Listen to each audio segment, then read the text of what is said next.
শূন্য থেকে মহাবিশ্ব সৃষ্টি। পৃথিবী কি প্রাকৃতিকভাবে তৈরি হয়েছে? আসসালামু আলাইকুম ওয়া রাহমাতুল্লাহ। প্রিয় দর্শক, কখনই কি ভেবে দেখেছেন আপনি আমি যে পৃথিবী বা মহাবিশ্বে বসবাস করি, যেখানে আপনার আমার সাথে আরও আছে ফুল, পাখি, প্রজাপতি, আদিগন্ত বিস্তৃত ফসলের মাঠ, সবুজ বনবনানী, পাহাড় পর্বত, সমুদ্রের নীল জলরাশি, দিগন্ত জোড়া আকাশের হাতছানি, মিটিমিটি জ্বলা তারকার সারি।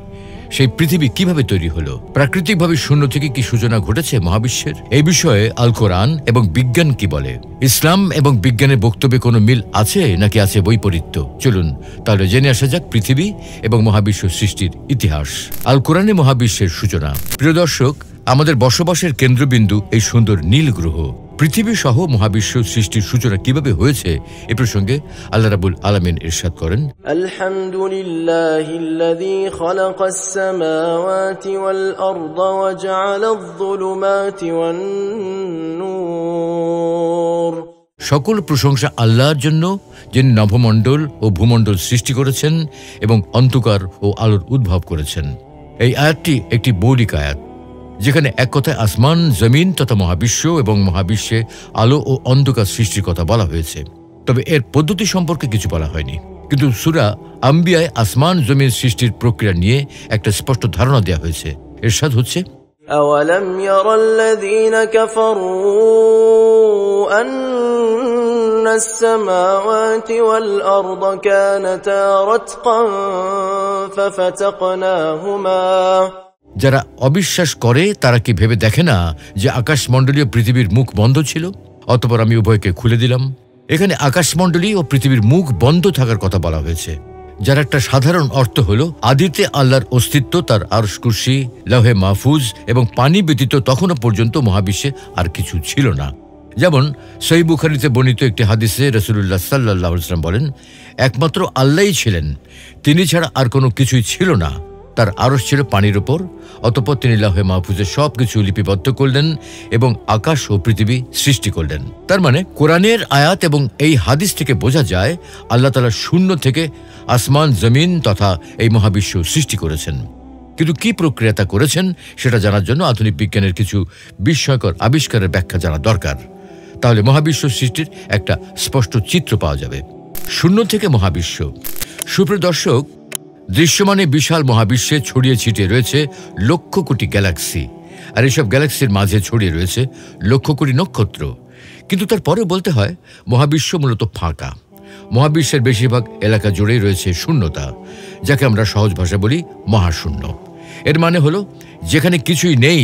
কিন্তু আসলে কি মহাশূন্য একেবারেই শূন্য, নাকি এই অসীম শূন্যতার মাঝে অন্য কিছুর অস্তিত্ব রয়েছে যা আমাদের ইন্দ্রিয় গ্রাহ্য নয়? বিশাল মহাবিশ্বে এই প্রশ্নের জবাব খোঁজার আগে চলুন আমরা পরমাণুর ক্ষুদ্রাতি ক্ষুদ্র জগতের অভ্যন্তরীণ অবস্থাতে দেখে আসি। হাইড্রোজেন পরমাণুর কথাই ধরুন। এর কেন্দ্র বা নিউক্লিয়াসে রয়েছে একটি প্রোটন কণা। একে কেন্দ্র করে চারপাশে ঘুরছে একটি ইলেকট্রন কণা। কিন্তু হাইড্রোজেন পরমাণুর অত্যন্ত সামান্য একটু অংশ জুড়ে থাকে ইলেকট্রন এবং প্রোটন। হাইড্রোজেন পরমাণুর ভেতরে শতকরা 99.99999999999999 ভাগ অংশই হলো ফাঁকা। অর্থাৎ পরমাণুর ভেতরটিও মহাশূন্যের মতোই শূন্য। এই শূন্যতা কতটা ব্যাপক সেটি একটি উদাহরণ দিয়ে ব্যাখ্যা করছি। আমাদের পৃথিবীতে যত পরমাণু আছে তার ভেতর থেকে যদি সব ফাঁকা অংশ সরিয়ে নেওয়া হয়, তাহলে আমাদের পুরো পৃথিবীর আয়তন চুপসে গিয়ে হবে একটি টেনিস বলের সমান। কিন্তু এর ভরের কোনো পরিবর্তন হবে না। তাহলে ভেবে দেখুন তো, পরমাণুর ভেতরে শূন্যস্থানটি না থাকলে বস্তুর অবস্থাটা কি হতো? এই বিশাল মহাবিশ্ব এবং বস্তুর ক্ষুদ্রাতি ক্ষুদ্র জগৎ সব জায়গায় শূন্যতার ব্যাপক উপস্থিতি রয়েছে। অথচ আমরা মনে করি শূন্যতা মানে কিছুই না। কিন্তু ভালো করে লক্ষ্য করে দেখলে দেখা যাবে মহাবিশ্বে শূন্যতার গুরুত্ব অপরিসীম। শূন্যতা না থাকলে পরমাণু গঠিত হতে পারত না, পরমাণু না থাকলে বস্তুও গঠিত হতো না, আর বস্তু না থাকলে মহাবিশ্বেরও সৃষ্টি হতো না। আর সেই জন্যে অনেক বিজ্ঞানী মনে করেন শূন্যতা থেকেই মহাবিশ্বের সূচনা হয়েছে। ব্যাপারটা গোলমেলে মনে হলেও এর পেছনে বৈজ্ঞানিক ব্যাখ্যা রয়েছে। শূন্যতা থেকে কিভাবে মহাবিশ্বের সৃষ্টি হতে পারে সেটা বুঝতে হলে আমাদেরকে কোয়ান্টাম মেকানিক্সের শরণাপন্ন হতে হবে। বস্তুর অভ্যন্তরে যে ক্ষুদ্রাতি ক্ষুদ্র জগৎ, তার নিয়ামক হল কোয়ান্টাম মেকানিক্স। পরমাণুর ভিতর যে শূন্যতা রয়েছে তাকে বলা হয় কোয়ান্টাম শূন্যতা। এটি আসলে পুরোপুরি শূন্য নয়। এই শূন্যতার মাঝে লুকিয়ে রয়েছে এক ধরনের শক্তি, যার ফলে এই কোয়ান্টাম শূন্যতার ভেতর সব সময় এক ধরনের অস্থিরতা কাজ করে। একে বলা হয় কোয়ান্টাম ফ্ল্যাকচুয়েশন। এর ফলে কোয়ান্টাম শূন্যতার মাঝে সর্বদাই ভার্চুয়াল কণা এবং প্রতিকণার উদ্ভব হয়, আবার মুহূর্তের মধ্যেই তারা শূন্যে মিলিয়ে যায়। ব্যাপারটা আশ্চর্য মনে হলো, কোয়ান্টাম জগতে এই ফ্ল্যাকচুয়েশন সবসময়ই ঘটছে। এর সপক্ষে পরীক্ষামূলক প্রমাণও রয়েছে। কোয়ান্টাম মেকানিক্সের আলোকে এর একটু ব্যাখ্যা দিচ্ছি। 1927 জার্মান পদার্থবিজ্ঞানী ওয়ার্নার হাইজেনবার্গ গাণিতিকভাবে প্রমাণ করেছিলেন কোনো বস্তু কণার অবস্থান এবং ভরবেগ একই সাথে নিশ্চিতভাবে নির্ণয় করা সম্ভব নয়। একে বলা হয় হাইজেনবার্গের অনিশ্চয়তার সূত্র। আসলে বস্তু কণাদের শুধুমাত্র কণা বলে ভুল হবে। কোয়ান্টাম মেকানিক্সের নিয়ম অনুসারে বস্তু কণা একই সাথে কণা এবং তরঙ্গ দুই অবস্থানেই থাকতে পারে, অর্থাৎ বস্তু কণার একই সাথে তরঙ্গ ও কণা দুটি সত্তাই রয়েছে। সেজন্য বস্তু কণার গতি প্রকৃতি ব্যাখ্যা করতে হলে ওয়েভ ফাংশনের সাহায্য নিতে হয়। 1928 সালে ব্রিটিশ তাত্ত্বিক পদার্থবিজ্ঞানী পল ডিরাক তার বিখ্যাত সমীকরণের মাধ্যমে ইলেকট্রনের গতি প্রকৃতির ব্যাখ্যা দিয়েছিলেন। তিনি তার সমীকরণের মাধ্যমে দেখিয়েছিলেন ইলেকট্রন কণার বিপরীতে প্রতি ইলেকট্রন কণার অস্তিত্ব থাকা সম্ভব। 1932 সালে কার্ল অ্যান্ডারসন নামে একজন বিজ্ঞানী সত্যি সত্যি প্রতি ইলেকট্রন কণার সন্ধান পেলেন। এর নাম হল পজিট্রন। এর ভর ইলেকট্রনের সমান হলেও চার্জ হল বিপরীত, অর্থাৎ পজিটিভ। পজিট্রন হল পজিটিভ ইলেকট্রন। এভাবে প্রোটনের বিপরীতে প্রতি প্রোটন, নিউট্রনের বিপরীতে প্রতি নিউট্রন কণার সন্ধান পাওয়া গেছে। এসব প্রতি কণা দিয়ে তৈরি হয় প্রতি পদার্থ বা অ্যান্টিম্যাটার। কিন্তু প্রকৃতিতে আমরা অ্যান্টিম্যাটার দেখতে পাই না। তার কারণ হলো প্রতি পদার্থ কণা যখনই সাধারণ পদার্থ কণার সংস্পর্শে আসে তখন বিপুল শক্তির উদ্ভব হয় এবং উভয় কণাগুলো শূন্যে বিলীন হয়ে যায়। সেজন্যে প্রকৃতিতে আমরা পদার্থের পাশাপাশি প্রতি পদার্থ দেখতে পাই না। কিন্তু মজার ব্যাপার হলো বস্তু জগতের কোয়ান্টাম শূন্যতার মধ্যে থেকে ভার্চুয়াল কণা এবং প্রতি কণার উদ্ভব প্রতিনিয়তই হচ্ছে এবং প্রতিনিয়তই তারা শূন্যে মিলিয়ে যাচ্ছে। আর এটাই হলো কোয়ান্টাম ফ্ল্যাকচুয়েশনের মোদ্দা কথা। কোয়ান্টাম ফ্ল্যাকচুয়েশনের উপর ভিত্তি করে বিজ্ঞানীরা মহাবিশ্বের উৎপত্তির একটা ধারণা দিয়েছেন। আমরা জানি এখন থেকে 13.8 বিলিয়ন বছর আগে একটি মহাবিস্ফোরণ বা বিগ ব্যাংয়ের মাধ্যমে মহাবিশ্বের সূচনা হয়েছিল। বিগ ব্যাংয়ের আগে কি ছিল সে ব্যাপারে বিজ্ঞানীদের বক্তব্য হলো এর আগে কিছুই ছিল না। বিগ ব্যাংয়ের ফলে স্থান এবং কালের সৃষ্টি হয়েছে। বিগ ব্যাংয়ের আগে যেহেতু সময়ের অস্তিত্ব ছিল না, সেহেতু এর আগে কি ছিল সেই প্রশ্নটি অবান্তর। কিন্তু বিগ ব্যাং কেন হয়েছিল সেই ব্যাপারটি বিজ্ঞানীদের কাছে এখনও স্পষ্ট নয়। এ নিয়ে নানা মুনির নানা মত রয়েছে। অনেক বিজ্ঞানী মনে করেন সৃষ্টির সূচনায় মহাবিশ্বের সব শক্তি একটি বিন্দুতে কেন্দ্রীভূত ছিল। এই বিন্দুটির ভেতর কোয়ান্টাম ফ্ল্যাকচুয়েশনের ফলে হঠাৎ করেই একটি পরিবর্তনের ঘটনা ঘটে। এটাই হলো বিগ ব্যাং। এর পরপরই মহাবিশ্ব ব্যাপক হারে স্ফীত হয়ে উঠেছিল। বিজ্ঞানীদের হিসাবে জ্যামিতিক হারে এই ব্যাপক স্ফীতিটি হয়েছিল বিগ ব্যাং ঘটার 10 থেকে 35 সেকেন্ডের মধ্যে। এই অতি সামান্য সময়ের মধ্যেই মহাবিশ্বের আয়তন জ্যামিতিক হারে বহুগুণে বৃদ্ধি পায়। এরপর মহাবিশ্বে যাবতীয় বস্তুকণার উদ্ভব ঘটে। পরবর্তী সময় বস্তুকণার পারস্পরিক মিথস্ক্রিয়ার ফলে হাইড্রোজেন ও হিলিয়াম পরমাণুর সৃষ্টি হয়। তারপর ধীরে ধীরে এইসব পরমাণু পুঞ্জীভূত হয়ে বিভিন্ন নক্ষত্র ও গ্যালাক্সির জন্ম হয়, যা এখন দৃশ্যমান মহাবিশ্বের অংশ। বিগ ব্যাংয়ের ফলে সৃষ্ট আমাদের চেনা মহাবিশ্বটি এখনও ক্রমাগত প্রসারিত হয়েই চলেছে। তো এবার ফিরে আসি মহাবিশ্বের অসীম শূন্যতার প্রশ্নে। বর্তমান যুগের বিজ্ঞানীরা মহাশূন্যে এক গুপ্ত শক্তির সন্ধান পেয়েছেন, যার নাম তারা দিয়েছেন ডার্ক এনার্জি। এই ডার্ক এনার্জির প্রভাবে প্রসারমান গ্যালাক্সিগুলোর ছুটে চলার গতি ক্রমেই বৃদ্ধি পাচ্ছে। অবস্থা দৃষ্টে মনে হচ্ছে কোন এক গুপ্ত শক্তি গ্যালাক্সিগুলোকে ক্রমাগত দূর থেকে দূরে ঠেলে দিচ্ছে। মোট কথা, মহাকর্ষের বিপরীতে কাজ করছে এই ডার্ক এনার্জি। মহাবিশ্ব আসলে শূন্য নয়, এর সর্বত্রই রয়েছে ডার্ক এনার্জি। বিজ্ঞানীরা বলছেন মহাবিশ্বের শতকরা 69 ভাগই হল এই ডার্ক এনার্জি, কিন্তু এর উৎস সম্বন্ধে বিজ্ঞানীরা এখনও নিশ্চিত নন। তবে কিছু কিছু বিজ্ঞানী মনে করেন এটি মহাশূন্যের একটি অন্যতম বৈশিষ্ট্য। তাদের মতে অসীম শূন্যতার মাঝে প্রতিনিয়ত কোয়ান্টাম ফ্ল্যাকচুয়েশনের ফলেই ডার্ক এনার্জির সৃষ্টি হচ্ছে। এই ধারণার পেছনে এখনও কোনো পরীক্ষামূলক প্রমাণ নেই। তবে শূন্যতার মাঝে যে অদৃশ্য শক্তি লুকিয়ে আছে সে ব্যাপারে বিজ্ঞানী মহল নিশ্চিত। এটি পারমাণবিক ক্ষেত্রে যেমন প্রযোজ্য, তেমনি মহাশূন্যের ক্ষেত্রেও প্রযোজ্য। দেখে শুনে মনে হয় অসীম এই শূন্যতার মাঝে লুকিয়ে রয়েছে সৃষ্টির সব রহস্য। সুপ্রিয় দর্শক, এতক্ষণের আলোচনা থেকে একটা বিষয় নিশ্চিত হওয়া গেছে, অর্থাৎ শূন্য থেকে মহাবিশ্ব সৃষ্টির বিষয়টি নিশ্চিত হওয়া গেছে। এখন তাহলে সূরা আনামের সেই আয়াত, সকল প্রশংসা আল্লাহর জন্য যিনি নভমণ্ডল ও ভূমণ্ডল সৃষ্টি করেছেন এবং অন্ধকার ও আলোর উদ্ভব করেছেন, এর দ্বিতীয় অংশের দিকে দৃষ্টি ফেরানো যাক। এই আয়াতের দ্বিতীয় অংশে আল্লাহ রাব্বুল আলামিন আসমান জমিন সৃষ্টির পর জুলুমাত এবং নূর তথা অন্ধকার এবং আলো উদ্ভব করার কথা বলেছেন। তাফসির গ্রন্থগুলোতেও বিভিন্ন সূত্রে একই কথা বলা হয়েছে। যেমন তাফসিরে তাবারিতে রয়েছে ইবনে ইসহাক রহমতুল্লাহ আলাইহি সূত্রে বর্ণিত, আল্লাহ তাআলা সর্বপ্রথম যা সৃষ্টি করেছেন তা হলো অন্ধকার এবং আলো।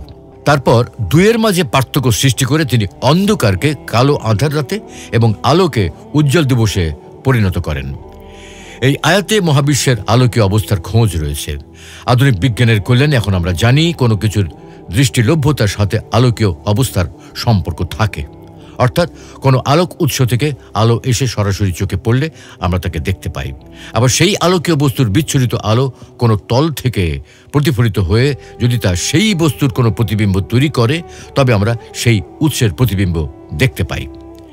এই দৃষ্টিলভ্যতার সাথে মাধ্যমের একটা সম্পর্ক রয়েছে। যদি মাধ্যমটি নিজেও আলোকময় হয় এবং তার উজ্জ্বলতা সেই উৎসের চেয়ে বেশি হয়, তবে সেই উৎসটিকে স্বাভাবিক অবস্থায় আমরা দেখতে পাই না। আর যদি মাধ্যমের উজ্জ্বলতা কম হয়, তবে তা আমাদের দৃষ্টিগোচর হয়।